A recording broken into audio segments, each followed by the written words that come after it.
Guys, good morning. Ako nga pala ngayon ay nagpe-prepare ng baon ng aking anak at saka baon ko na din.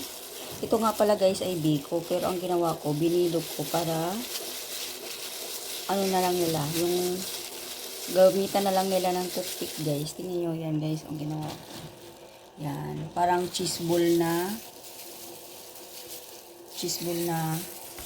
tawag dito, biko.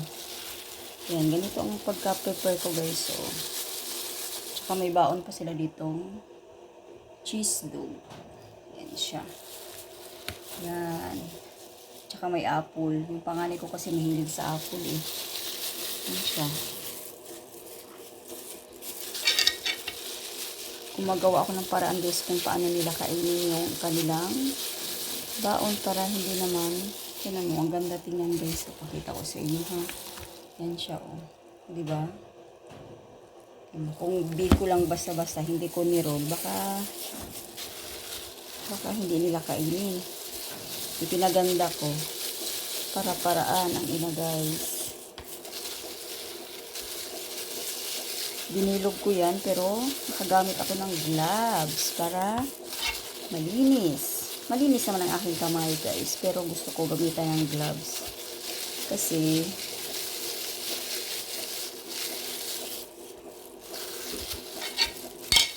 para hindi naman maano. Kasi pag kinamay ang pagkain, madaling mapanis. Ito, naka-gloves man. Kahit nakakamay, naka-gloves naman siya. Diba guys? Ito, nakabilog din ako. Ito, baon ko to guys. Ito, baon ko. Yan siya.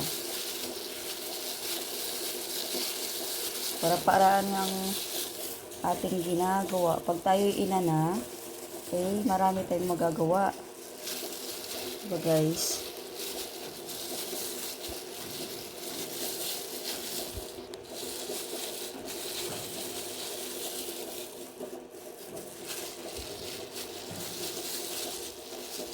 Hilig kasi sa mga finger yung mga bata ngayon guys. Yung finger na pagkain na yung hawakan diretso.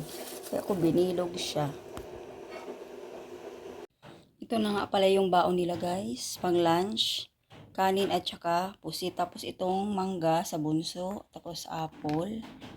Tapos ito yung pang break time nila guys na Jolly hotdog na may pipino at kamatis. Yan siya guys. Oh. Tapos may Yakult na sila. Tapos ito yung biko na cheese ball. Binilog ko yan siya guys. Tapos ito yung breakfast nila guys.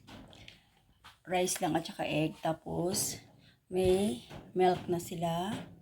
Ito din sa panganay ko. Rice and egg lang. Then milk. Yan siya guys. Ito naman yung akin guys. Wala pang ulam. Lalagyan ko pa. Ihahalo ko na lang dyan. Lagay ko na lang siya. Tapos, ito naman yung aking baon na biko roll with cheese. Yan, may pangalan na ako guys. Kung anong pangalan ng aking baon. Napabaon ng aking anak.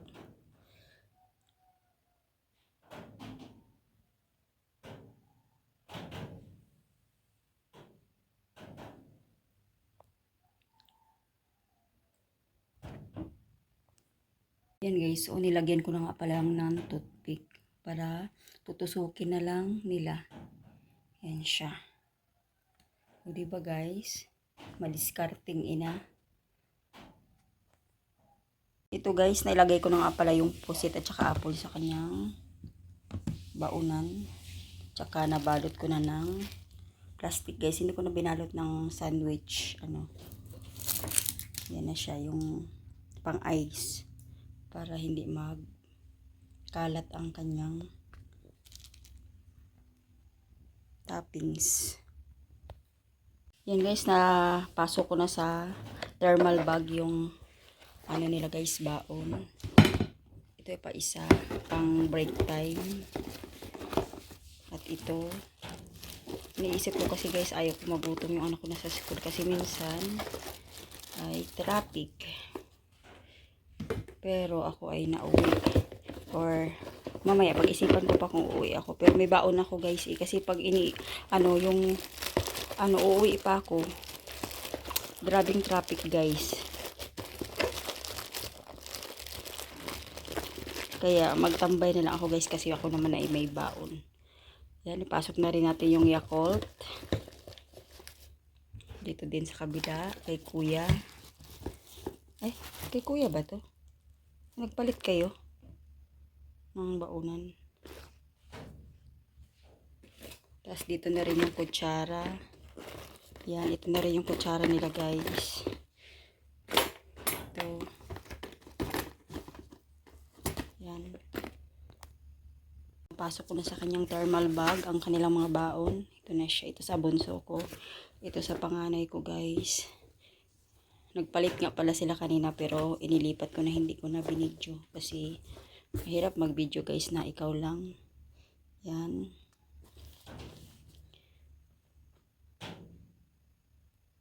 Thank you for watching and watching more.